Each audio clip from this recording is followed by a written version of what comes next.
Doctor ইউনুসকে নিয়ে কিছু কথা না বললেই নয়। Doctor Yunus, I can very well understand 65 বা 70 ইয়ার্স ওল্ড, বাট 80 বছরের রাষ্ট্রপতি যদি এত বড় বক্তব্য লিখতে পারে, 75 বা 70 বছরের ডক্টর ইউনুস আমি মনে করি গ্রামীণ ব্যাংকের এমডি পদে ভালোভাবেই থাকতে পারত। মাননীয় স্পিকার, ডক্টর ইউনুস বাংলাদেশের সম্পদ না পৃথিবীর সম্পদ। আমি দেখেছি আমাদের মাননীয় পররাষ্ট্রমন্ত্রী বলেছেন this will not affect our relationship, বহির্বিশ্বের সাথে আমাদের সম্পর্কে। ঠিক তার পরের দিনই জন কেরি বলেছেন উই আর কনসার্নড। 23 জন কংগ্রেসম্যান বলেছেন উই আর কনসার্নড। বহির্বিশ্ব ফোন উঠে ঝগড়া করবে না, এটা তাদের diplomatic language, that we are concerned, we are looking into the matter. Doctor Yunus আমাদের মতো না। আমার ফোনে সবচেয়ে বড় ভিআইপি ফোন করে জয়নাল আবেদিন ফারুক সাহেব, আর ডক্টর ইউনুসের ফোনে ফোন করে হিলারি ক্লিন্টন। মনে রাখতে হবে সে কোথায় উঠে গিয়েছেন। ডক্টর ইউনুসের এই ব্যাপারটা অ্যামিকেবলি সেটেল করা যেত। আই হ্যাভ উইটনেসড ইট। আমি নিজে দেখেছি বিবিসিতে হোয়াইট হাউস স্পোকসম্যান বলছে we are deeply concerned, this is Yunus allergy. আমি জানি অনেকে বলতে পারবে এটা আমাদের সার্বভৌমত্ব, আই ক্যান আন্ডারস্ট্যান্ড এটা আমাদের সার্বভৌমত্ব, কিছু একটা ব্যালেন্স নিড টু বি ড্রন।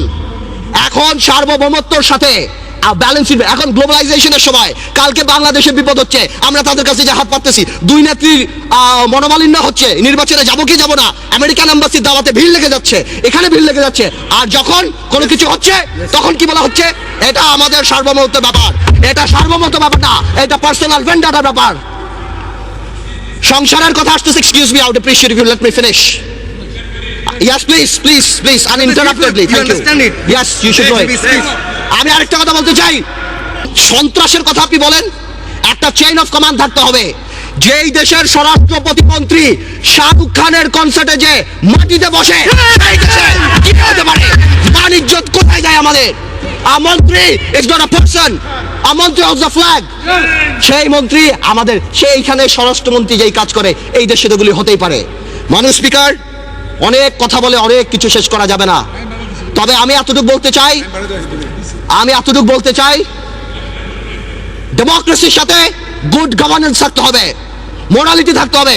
আপনি কল্পনা করতে পারেন মাননীয় স্পিকার, একজন অ্যাটর্নি জেনারেল ওই পদে বহাল থাকে, কিভাবে সে বসে বলে কে নোবেল প্রাইজ পাওয়া উচিত, কে নোবেল প্রাইজ পাওয়া উচিত না।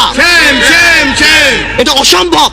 আমার দুঃখ হয়, আমার ভয় হয় যে মাননীয় অ্যাটর্নি জেনারেল যদি চাটুকারিতা করে আগামীতে ভবিষ্যৎ ল মিনিস্টার হওয়ার জন্য আমার বলার কিছু নাই, কিন্তু যদি তার বুদ্ধি এই হয়ে থাকে যে সন্তুল আর্মার প্রধানমন্ত্রী, হ্যাঁ কে পাক না পাক that is not our concern, কিন্তু ফোরামটাকে ডক্টর ইউনুসের পাওয়া উচিত ছিল না, এই বুদ্ধি যদি অ্যাটর্নি জেনারেলের হয়ে থাকে, তাহলে আমি শঙ্কিত যে বাংলাদেশের জুডিশিয়ারি কোন দিকে যাচ্ছে। মাননীয়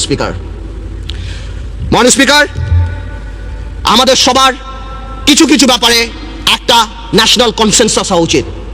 নতুন প্রজন্মের রাজনীতিবিদ হিসাবে আমি এতটুকু ক্লিয়ার করে বলতে চাই, শেয়ার মার্কেট আমরা চাই এটা খোলাসা হোক।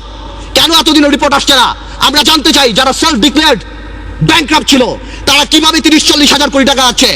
আমাদের টেলিফোন যদি ট্যাপ করা হয় আমরা জানতে চাই সেই দরবেশ সেই মুরিদদের টেলিফোন কেন ট্যাপ করা হয় না, আমরা জানতে পাই ফোনগুলি কোথায় যায়। এবং আপনি সমন্বয়হীনতার ব্যাপার দেখেন, সরকার যখন বলে ডাইরেক্টলি এর মধ্যে বিরোধী দল ইনভলভ, ঠিক সেই মুহূর্তে আমাদের মোস্তফা কামাল সাহেব যে অর্থনীতি মন্ত্রণালয়ের সংসদীয় কমিটির চেয়ারম্যান, সে ডাইরেক্টলি বলে আমার কাছে তেমন কোনো ইনফরমেশন নাই, আমি তো জানি না। What a mockery. শুনলেন তো দর্শক।